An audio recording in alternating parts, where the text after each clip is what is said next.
So we're hearing Tobias Harris is being put in trade reports, which is definitely interesting to hear in itself, because as someone, the way I see it is Tobias Harris is a good player. I mean, he's not the assassin scorer that his dad is trying to make him out to be, but the kid can score. The kid's got moves, all right? And I think it's definitely something interesting to talk about at the very least, because I think he's a guy who can definitely be valuable. And we're hearing that not only are the Phoenix Suns, so let me read you the whole report, okay?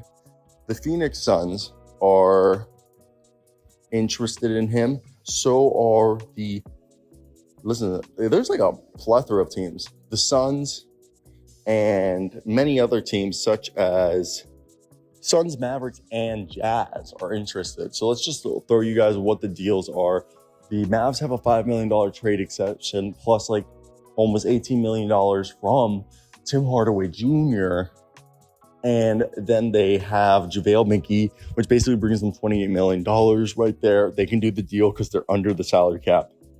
They would have to throw in a bunch of picks to get that done. But with that being said, I definitely think it's an interesting deal.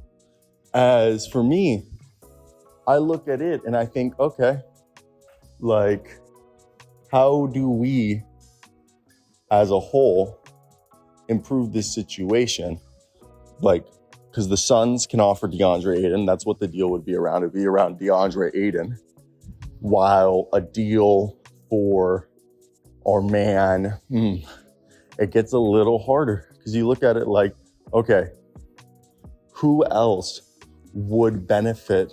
Because I just told you what the Suns could offer to be DeAndre Ayton, and what the Mavs could offer. Again, it'd be a revolving. DeAndre Ayton would have to be a 3-team trade, because you would have to reroute DeAndre Ayton to another team that would be interested in him. And that's where I think it gets a bit confusing, because the DeAndre Ayton Suns trade, I don't see it happening. The Jazz, that one's interesting.